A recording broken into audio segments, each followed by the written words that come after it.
Hello, welcome back to my channel. ഇന്ന് ഞാൻ ചോട്ടാ മുംബൈ എന്ന സിനിമയുടെ കഥ പറയാമെന്ന് വെച്ചു. ചോട്ടാ മുംബൈ വീണ്ടും കണ്ടപ്പോൾ 18 വർഷങ്ങൾക്കിപ്പുറം അത് പണ്ടത്തെ പോലെ തന്നെ നന്നായി എൻജോയ് ചെയ്യാൻ കഴിഞ്ഞു. ഇതിൻ്റെ കഥയും സംവിധാനവും അൻവർ റഷീദാണ്. ബെന്നി പി നായരമ്പലം തിരക്കഥ എഴുതിയ സിനിമയുടെ സഹനിർമ്മാതാവാണ് മണിയമ്പിള്ള രാജു. പുള്ളി ഇതിലൊരു ചെറിയ വക്കീൽ വേഷവും ചെയ്യുന്നുണ്ട്. പടിഞ്ഞാറ് നിന്നുള്ള ഉപ്പുകാറ്റേറ്റാൽ ഉശിരു കൂടുമെന്നാണ് അപ്പൻ പറയുന്നത് എന്ന് വാസ്കോ എന്ന വാസ്കോയുടെ ഗാമ.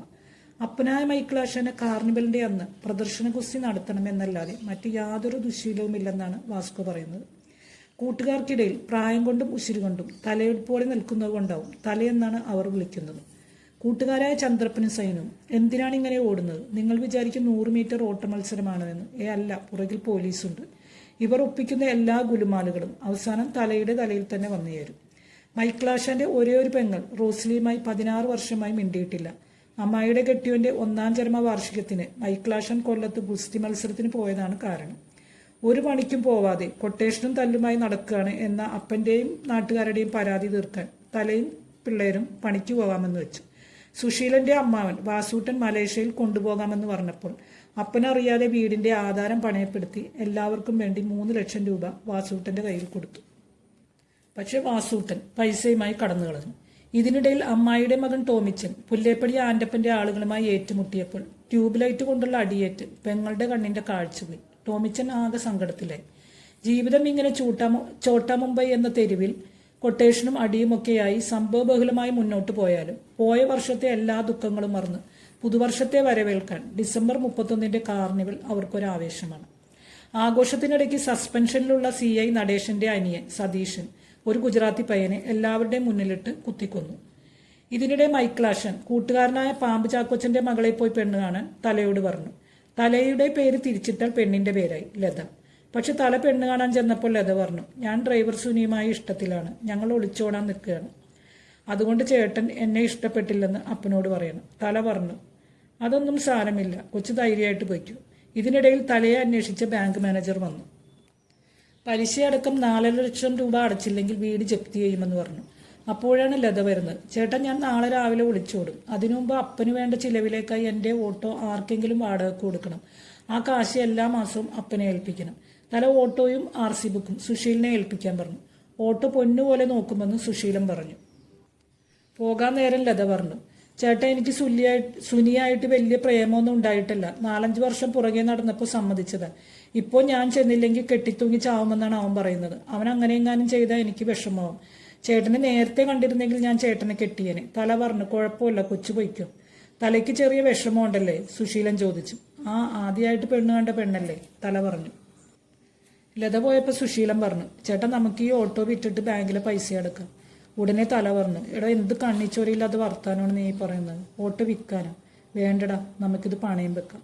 അങ്ങനെ RC ബുക്ക് പണയപ്പെടുത്തിയ കാശ് മറ്റുമായി 33,000 രൂപയുമായി തലയും കൂട്ടുകാരും മാനേജറെ പോയി കണ്ടു. മാനേജർ വഴങ്ങിയില്ല. കാശ് ഉടനെ മുഴുവനും അടക്കണമെന്ന് പറഞ്ഞു. മാനേജറെ ഭീഷണിപ്പെടുത്തി 3 മാസത്തെ അവധി ചോദിച്ചു. മാനേജർ ഒരാഴ്ചത്തെ അവധി കൊടുത്തു. ബാങ്കിൽ നിന്ന് ഇറങ്ങുമ്പോഴുണ്ട് ലത കരഞ്ഞുകൊണ്ട് നിൽക്കുന്നു. സുനി തന്നെ പറഞ്ഞു പറ്റിക്കുകയായിരുന്നു. അവന് വേറെ ഭാര്യയും മക്കളുമുണ്ട്. അവനെ തല്ലാൻ നിങ്ങൾക്ക് എത്ര കാശ് വേണമെന്ന് ചോദിച്ചു. അവർ ലതയോടൊപ്പം സുനിയെ അന്വേഷിച്ചു ചെന്നു. സുനിയെ കണ്ടപ്പോൾ തല പറഞ്ഞു, ഇത് നമ്മുടെ പെണ്ണ് സുനിയല്ലേ? സുനി അപ്പോൾ മറ്റൊരു പെണ്ണിനെ വളക്കുകയായിരുന്നു. തന്നെ തല്ലിയ സുനിയുടെ കൈ തല്ലിയൊടിക്കണമെന്ന് ലത പറഞ്ഞു. അങ്ങനെ എല്ലാവരും ചേർന്ന് സുനിക്ക് വേണ്ടത് കൊടുത്തു. ഗുജറാത്തി പയ്യനെ കൊന്ന കേസിൽ സതീഷിനെ പിടിക്കാൻ സസ്പെൻഷനിലായ ഇൻസ്പെക്ടർ നടേശന്റെ വീട്ടിൽ CI ചെന്നപ്പോൾ സതീശൻ ഇറങ്ങി ഓടി. പിറകെ CIയും ഓടി. പക്ഷെ നടേശൻ കാറിൽ പിറകെ വന്ന CIയെ കുത്തി വീഴ്ത്തി. അവർ സതീഷിനെയും കയറ്റി വണ്ടിയെടുത്തപ്പോൾ തലയും ആശാനും ചന്ദ്രപ്പനും കൂടി ലതയുടെ ഓട്ടോയിൽ വരികയായിരുന്നു. കാർ ഓട്ടോയിൽ ഇടിച്ചു മറിഞ്ഞു. എല്ലാവരും മറിഞ്ഞ ഓട്ടോയിൽ നിന്ന് പുറത്തേക്ക് വന്നപ്പോൾ റോഡിൽ നിൽക്കുന്ന CIയെ കണ്ടു. CI നടേശൻ നേരെ തോക്ക് ചൂണ്ടുകയായിരുന്നു. നടേശൻ ഉടനെ ചെന്ന് CIയെ വീണ്ടും കുത്തി വീഴ്ത്തി. ഇതെല്ലാം കണ്ട ആശാൻ പറഞ്ഞു, എടാ, ഇത് വേറെ കളിയാണ്, നമുക്ക് വേഗം ഇവിടുന്ന് പോകാമെന്ന് പറഞ്ഞ് എല്ലാവരെയും കൂട്ടി അവിടുന്ന് പോന്നു. ഇവരെ പോലുള്ള ചെറിയ കൊട്ടേഷൻ സംഘങ്ങളെയൊന്നും നടേശന് അറിയില്ലായിരുന്നു. നടേശൻ സതീഷിന് വേണ്ടി കുറ്റമേൽക്കാൻ ആളെ അന്വേഷിക്കുന്നുണ്ട് എന്ന് വക്കീൽ വഴി അറിഞ്ഞ ടോമിച്ചൻ കുറ്റമേറ്റ് ജയിലിൽ പോകാമെന്ന് പറഞ്ഞു. പ്രതിഫലമായി കിട്ടുന്ന 5 ലക്ഷം രൂപ കൊണ്ട് അനിയത്തിയുടെ കണ്ണിന്റെ ഓപ്പറേഷൻ നടത്താനാണ് എന്ന് പറഞ്ഞപ്പോൾ വക്കീൽ സമ്മതിച്ചു. ഉടനെ പോലീസ് വന്ന് ടോമിച്ചനെ കൊണ്ടുപോകും. ചന്ദ്രപ്പനും ഇതൊന്നും അറിയാതെ ചന്ദ്രപ്പനും സൈനവും കൂടിയാണ് പൈസ വാങ്ങാൻ വേണ്ടി നടേശന്റെ അടുത്ത് പോയത്. അവിടെ വെച്ച് ചന്ദ്രപ്പനെ കണ്ടപ്പോൾ അപകടം മണത്തറിഞ്ഞ നടേശൻ പൈസ കൊടുക്കാതെ അവരെ ഉപദ്രവിക്കാൻ തുടങ്ങി. ഉടനെ തലയും മറ്റും വന്ന് അവരെ രക്ഷപ്പെടുത്തി. ഒരാഴ്ച കഴിഞ്ഞപ്പോൾ മാനേജർ വന്ന് തലയുടെ വീട് ജപ്തി ചെയ്തു. തലയോട് പിണങ്ങി അപ്പനും പെങ്ങന്മാരും വേറെ വാടക വീട്ടിലേക്ക് താമസം മാറി. ആളുകളെ മനസ്സിലാക്കിയ നടേശൻ പൈസ തരില്ലെന്നും നീ ശിക്ഷ അനുഭവിക്കണമെന്നും ടോമിച്ചനോട് പറയുന്നു. ഇനി ഇവനെ പുറംലോകം കാണരുതെന്നും ചട്ടം കെട്ടുന്നു. കോടതിയിൽ ഹാജരാക്കിയാൽ സത്യം പുറത്തു വരും. അതുകൊണ്ട് കോടതിയിൽ ഹാജരാക്കുന്നതിന് മുമ്പ് അങ്ങോട്ട് പോകുന്ന വഴി കൊല്ലാൻ വേണ്ടി പ്ലാൻ ഇടുന്നു. പക്ഷെ നടേശന്റെ ആളുകളാണെന്ന വ്യാജേന തലയും മറ്റും ടോമിച്ചനെ രക്ഷപ്പെടുത്തി കോടതിയിൽ ഹാജരാക്കുന്നു. അവരെല്ലാവരും കോടതിയിൽ സത്യം ബോധിപ്പിക്കുന്നു. അതോടെ സതീഷിനെ പോലീസ് അറസ്റ്റ് ചെയ്യുന്നു. പക്ഷേ വഴിയിൽ വെച്ച് വണ്ടിയിൽ നിന്ന് ഇറങ്ങി ഓടിയ സതീശൻ ലോറിക്കടിയിൽപ്പെട്ട് മരിക്കുന്നു. പ്രതികാരമൂത്ത നടേശൻ കാർണിവലിന്റെ അന്ന് മൈക്ലാഷനെ കൊല്ലാനായി ഭീമാകാരനായ സാന്റക്ലോസിന്റെ അകത്ത് മൈക്ലാഷനെ കെട്ടിവെക്കുന്നു. പക്ഷെ നടേശന്റെ ഭ്രാന്തിയായ അമ്മ അവിടേക്ക് ഓടിച്ചെന്ന് മൈക്ലാഷനെ കാണുന്നു. അവർ ഒച്ച വെച്ചപ്പോൾ എല്ലാവരും ഓടിക്കൂടി. തല മൈക്ലാഷനെ രക്ഷപ്പെടുത്താൻ ശ്രമിക്കുന്നു. ഇതിനിടയിൽ നടേശൻ സാന്റക്ലോസിന് തീ കൊളുത്തുന്നു. തലയും അപ്പനും പിറകുവശത്തുകൂടി രക്ഷപ്പെടുന്നു. സാന്റക്ലോസ് മറിഞ്ഞു വീണ് നടേശനും മരിക്കുന്നു. തുടർന്ന് എല്ലാവരും നന്നായി ജീവിക്കാൻ തീരുമാനിക്കുന്നു.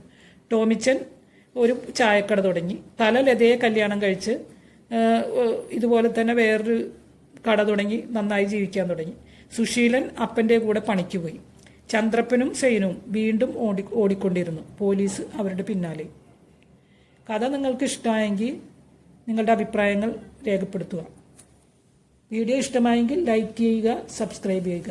ഇനിയും മറ്റൊരു വീഡിയോയിൽ കാണാം. ബൈ.